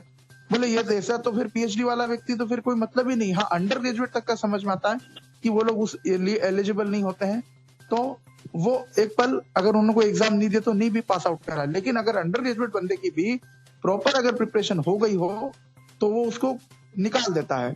अब दूसरी बात यह कि सिलेबस को चेंज कराने की मांग क्यों ना करें, क्योंकि ब्लाइंड व्यक्ति की इमेजिन करने की भी एक सिचुएशन और एक कैपेसिटी, जैसे हम सिटिंग अरेंजमेंट की बात करें तो ब्लाइंड व्यक्ति 4 से 5 पीपल्स को अपने फिंगर के माध्यम से फील कर सकता है। लेकिन आप 10-12 लोगों का वहां पर रख दो और उससे कहें कि भाई आप इमेजिन करके और सिटिंग अरेंजमेंट के आंसर्स निकाले, तो ये संभव नहीं है। ब्लाइंड कंपाउंड इंटरेस्ट भी कर सकता है, इंटरेस्ट परसेंटेज कर सकता है, लेकिन वो उतना ही कर सकता है जितना कि वो एक बार में सुन सके। अब आपने इतना बड़ा क्वेश्चन बना दिया कि उसे सुनने में ही 1 मिनट जा रहा है, तो ब्लाइंड व्यक्ति सिलेबस को छोटा करने की मांग नहीं करे, क्या करे। अब एक सर ने ये कहा था कि इसका फायदा दूसरे डिसेबल्ड मतलब कि जो 40% 50% जैसे 50-50 वालों को ज्यादा मिलेगा। तो इसका तोड़ ये कर सकते हैं कि आप रीजनिंग और मैथ्स को क्वालिफाइंग नेचर का रख दें, क्योंकि हम भी ये बात जानते हैं कि ऑब्वियसली उसके पास में विजन है तो उसे डबल बेनिफिट है, उसके विजन का भी फायदा है, माइंड का भी है, प्लस में स्क्राइबर है उसका भी है। तो क्या हम ये नहीं कर सकते कि रीजनिंग मैथ्स को आप क्वालिफाइंग नेचर का कर दीजिए, बाकी चीजों से आप कट ऑफ निकालिए ना। जनरल अवेयरनेस एक ब्लाइंड व्यक्ति भी उतना ही पढ़ सकता है जितना एक साइटेड व्यक्ति पढ़ सकता है। हाँ ठीक है, मटेरियल साइटेड लोगों के पास हमसे ज्यादा है पढ़ने के, परंतु फिर भी हम अगर मेहनत करें तो उनको टक्कर दे सकते हैं। इंग्लिश हम उतना पढ़ सकते हैं जितना एक साइटेड व्यक्ति पढ़ सकता है। मटेरियल के मामले में हमसे आगे हैं, लेकिन पढ़ने के मामले में अगर बात की जाए सुन करके तो इस तरीके का सिलेबस लेकर आइए ना आप, किसको क्वालिफाइंग नेचर का कर दीजिए। 35 नंबर लाना तो लाना है, बात खत्म हो जाती है। क्योंकि बैंकिंग का जो कट ऑफ होता है वो एक स्पीड बेस्ड हो गया है। आजकल कट ऑफ दिन प्रतिदिन क्यों बढ़ रहा है और साइटेड लोग इसको क्यों क्वालिफाई नहीं कर पाते। साइटेड में भी वही क्वालिफाई कर पाते हैं जिनकी स्पीड होती है। नहीं तो बैंकिंग लेवल का जो मैथ्स होता है वो हमारे एमपी बोर्ड के अकॉर्डिंग अगर बताऊं तो 8th क्लास से ऊपर ये मैथ्स नहीं जाता है। बैंकिंग का मैथ्स को बहुत हार्ड नहीं होता है, उसमें टाइम ड्यूरेशन और उसकी स्पीड को पकड़ पाना ब्लाइंड के लिए मुश्किल हो रहा है। और ऊपर से स्क्राइबर गाइडलाइन जो है वो काफी डिस्टर्ब कर रही है ब्लाइंड को। तो मेरी यही राय है। और रही बात स्क्रीन रीडर की, आपने अमेरिकन ग्रेजुएशन एग्जाम का जो हवाला दिया था, तो ये इस तरीके से करना चाहिए। क्योंकि रही बात कि ब्लाइंड लोगों को नहीं आता, क्योंकि सारी चीजें जब हो रही है तो सरकार भी ध्यान नहीं देती, लोकल लेवल के एनजीओ भी ध्यान नहीं देते, सब काम हो तो रहा है, कोई काम रुक तो नहीं रहा है ना। जब आदमी के जीवन और मरण पे आ जाती, जैसे वर्तमान कंडीशन हम लोगों की देखें, मेरा कैंसिल नहीं हुआ है, लेकिन जिन लोगों के कैंसिल हुए हैं ना, उनकी रात की नींद नहीं आ रही है उन्हें। क्योंकि अभी तक उन्हें ये था कि भाई स्क्राइबर तो मिलेगा, हम अपनी जितना एफर्ट्स कर सकते करते हैं लोग अपने नॉलेज के लिए, लेकिन जब अब उनके हाथ में ही कुछ नहीं रहा ना, तो उन्हें यही टेंशन हो गई कि अब हम कहाँ जाएं, क्योंकि बैन करने के बाद तो उनके रास्ते ही बंद कर दिए। तो इस तरीके से आदमी को दबाव में लाना पड़ता है। साइटेड बच्चों पे दबाव होता है कि उन्हें पढ़ के ही पास होना पड़ेगा, उनके पास कोई रास्ते नहीं है। तो इस तरीके का आप ज्यादा मेंटली प्रेशर हमें मत दीजिए, लेकिन उतना तो दीजिए कि हमें ज्ञान लेना पड़े। जी, अनपढ़ व्यक्ति वो नहीं होता जिसके पास में कम ज्ञान होता है, अनपढ़ व्यक्ति वो होता है जिसके पास बिल्कुल ही ज्ञान ना हो। तो अगर हम अपना सिलेबस लो लेवल का करके, भले हमें कम ज्ञान होगा लोगों के मुकाबले साइटेड के, लेकिन ज्ञान तो होगा। अब यहाँ कंडीशन तो ये क्योंकि हमारा ज्ञान है ही नहीं। जी प्रवीण, तो क्या मतलब इतने high what's your point? Thank you. और इस शो का मकसद यही है कि जैसा आप बता रहे हो कि बाकी लोगों की नींद उड़ी है, जो आगे एग्जाम देने जाए उनके साथ ऐसा ना हो, तो इसीलिए हम ये आज का शो कर रहे हैं। जी मंगल, 1 मिनट में अपनी बात खत्म करें प्लीज। श्योर, बिल्कुल। मैं अभी जैसा कि प्रवीण ने कहा कि सारे जो हमारे सीनियर पैनलिस्ट थे सभी की बात को सुना, बहुत अच्छी अच्छी चीजें समझने को मिली। इवन ये चीज तो समझ में आई कि बहुत कुछ गवर्नमेंट को चाहिए अपग्रेड करने के लिए एजुकेशन सिस्टम के साथ साथ। डेफिनेटली यहाँ कोई दो राय नहीं है कि जो ऑर्गेनाइजेशन है उनके पास प्रूफ नहीं होंगे अनफेयर प्रैक्टिसेस के, बट अनफेयर प्रैक्टिसेस को डिफाइन किया जाना चाहिए। और हाँ, ये बात सही है, बट हाँ ये भी प्रवीण की बात से मैं इत्तेफाक रखता हूँ, क्योंकि मेहनत करने वाले को उसका मिलना चाहिए, फल मिलना चाहिए। तो सर सबसे बड़ी चीज ये, क्योंकि आज की स्थिति में परमानेंटली बैन कर देना, कैंडिडेचर कैंसिल कर देना एक अलग चीज हो जाती है, बैन कर देना डेफिनेटली एक पनिशमेंट है, बट बैन करने के बाद यहाँ पर भी ब्लाइंड व्यक्ति के पास कोई रास्ता नहीं है। तो बहुत सारी चीजें आपने बता दी है कि क्यों कोर्ट में नहीं जाना चाहिए, क्या सावधानी रखनी चाहिए डेफिनेटली। लेकिन सर थोड़ा सा सिलेबस को, जैसे कि उन्होंने कहा, क्वालिफाइंग नेचर का हो, तो आई थिंक सर कि ब्लाइंड पर्सन जो है उसके लिए जरूरी है कि वो किस तरह से आगे बढ़ पाए। इसके लिए ऑर्गेनाइजेशंस को चाहिए कि थोड़ा सा मतलब ब्लाइंड के लिए इस बात को, इस सारे सिलेबस को कहीं ना कहीं मॉडिफाई करें। जैसे प्रवीण ने कहा कि रीजनिंग मैथ्स को क्वालिफाइंग नेचर का बनाया जाए। बाकी हाँ, जैसा कि आपका एक अल्टरनेट मुझे अच्छा लगा कि जो मैपिंग वाले क्वेश्चंस हैं उनकी जगह पे अल्टरनेटिव टेक्स्ट के लाए जाए, तो क्यों ना ऐसा हो सकता है जो बहुत सारे क्वेश्चंस में इस तरह का फेरबदल हो जिससे कि एक्सेसिबल बन जाए, थोड़ा करने योग्य बन जाए। और टेक्नोलॉजी के साथ तो सर डेफिनेटली हम लोग सहमत हैं कि एक्सेसिबल वर्ल्ड बने, ताकि हम इंडिपेंडेंट एग्जाम के लिए पात्र बन जाएं। जी हरीश सर, किसको आगे आना चाहिए और इस पे लड़ना चाहिए, और बच्चों को क्या आप सलाह देंगे? अच्छा, बिफोर दैट मैं और आपको एक बात कहना चाहूंगा। मैं यही बात और कुछ प्राइवेट सेक्टर के एचआर से कुछ बात मेरा हो रहा था, तो अभी वहाँ पर एग्जाम्स तो नहीं होते हैं, वहाँ पर इंटरव्यू होता है, लेकिन मुझे ये बताया गया है कि वहाँ पर भी गड़बड़ी किया जाता है।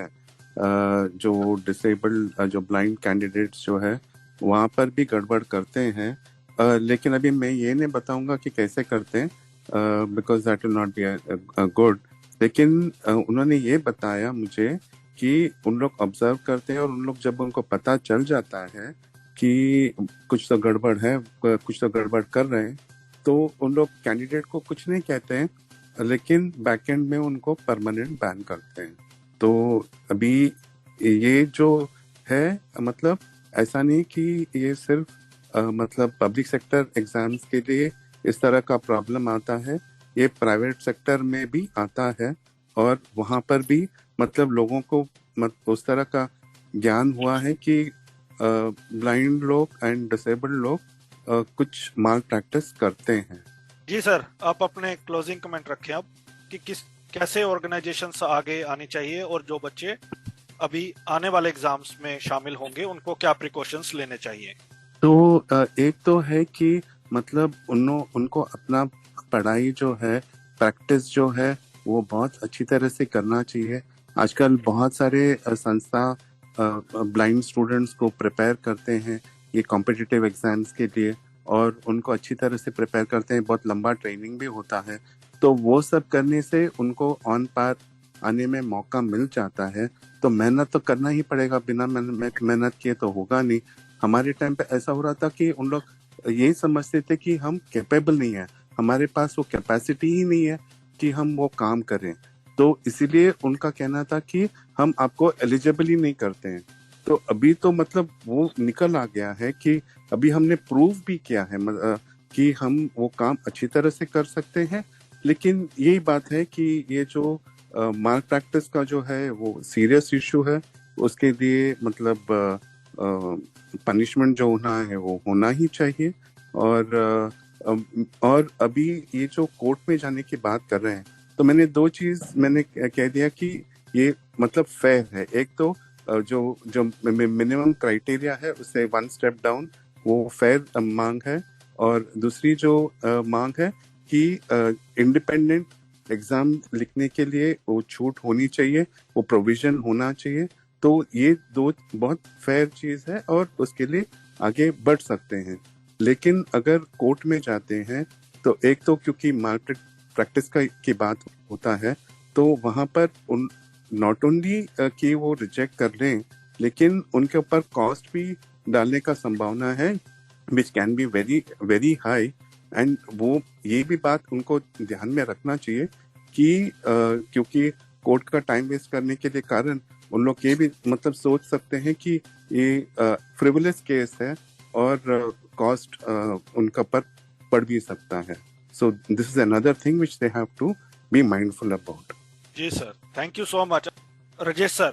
जी, बस यही है कि unfair practices regarding the scribe ये प्रॉपरली डिफाइन होनी चाहिए। विविवा क्या करने जा रहा है इस पे? देखिए, विविवा का मैंडेट जो बैंकिंग एम्प्लॉइज हैं जो ऑलरेडी बैंक में जॉब कर रहे हैं उनकी ऑर्गेनाइजेशन है विविवा, लेकिन हम कभी कभी ट्रेनिंग वगैरह देते हैं, तो इसमें विविवा इस समय तो कुछ नहीं करने जा रहा है। बेसिकली हमको ये डिस्कस करना पड़ेगा मैटर, पर मेरी पर्सनल राय यही है कि unfair practices should be properly defined, और जिस कैंडिडेट ने की है वो प्रैक्टिस, तो ये कोर्ट में थोड़ा बहुत किसी को तो जाना पड़ेगा, क्योंकि सिंपल ये अगर आईबीपीएस कह देता है कि आपने अनफेयर प्रैक्टिस की है और आपको डिबार किया जाता है, ठीक है, उनके पास जो भी एविडेंस होगा, but let it go to court once at least, कि भाई प्रॉपरली डिफाइन हो जाए कि भाई क्या है, और फिर जिसने की है वो भी प्रूव हो जाए, तो आगे के लिए it will be a deterrence.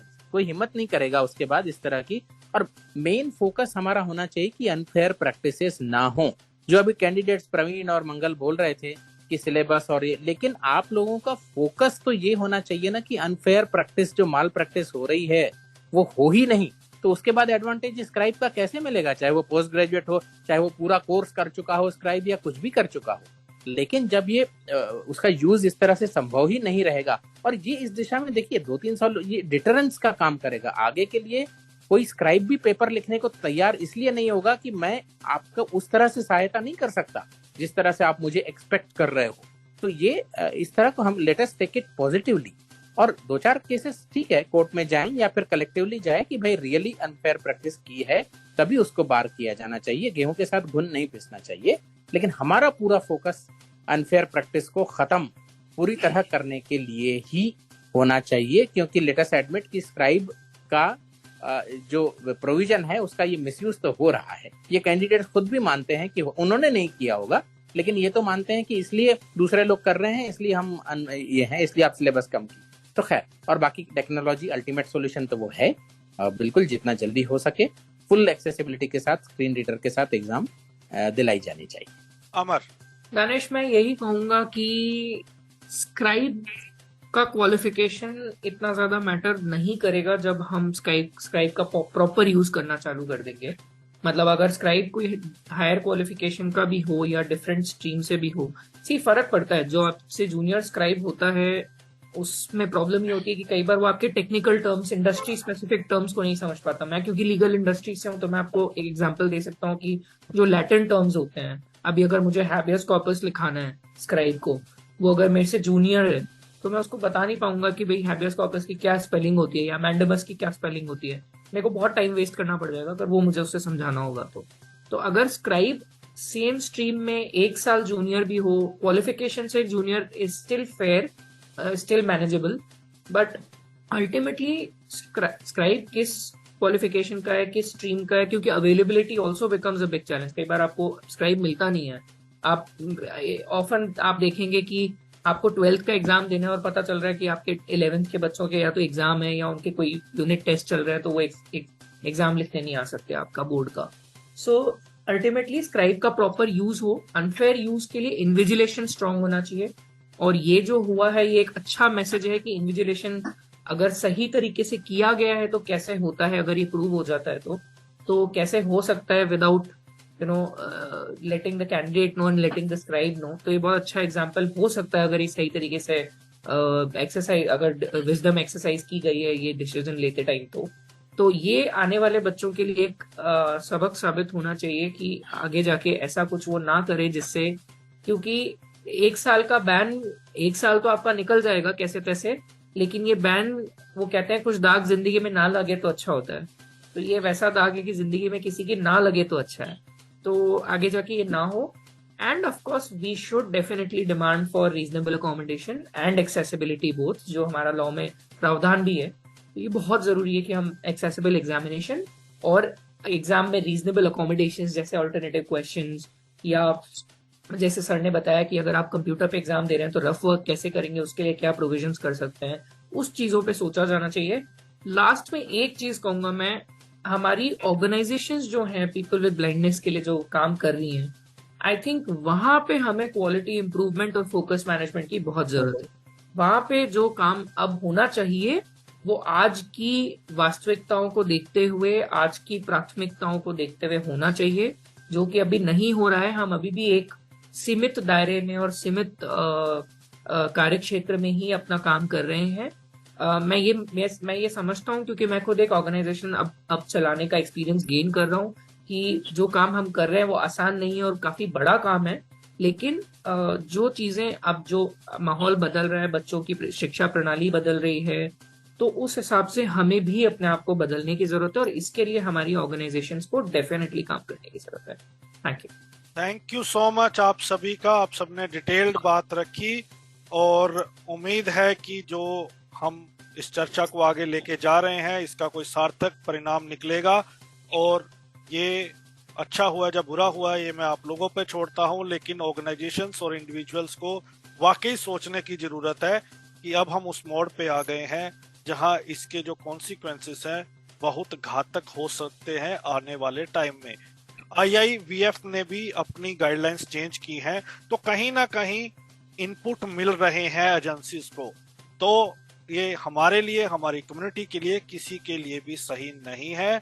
आगे आके हमारे लीडर्स को इसके ऊपर खुले मन से बात करनी चाहिए और विद इन कम्युनिटी रिफॉर्म्स की बात होनी चाहिए। इस शो का मकसद हम बार बार कह चुके हैं कि इसको खुले मन से इस पे चर्चा करना, क्या परिणाम इसके हो सकते हैं, और बच्चे आगे सतर्क हो जाएं कि किसी तरह की इंडल्ज ना हो इस तरह की अनफेयर यूज में, ताकि उनका फ्यूचर सही रहे, वो भी डिबार्ड ना हो।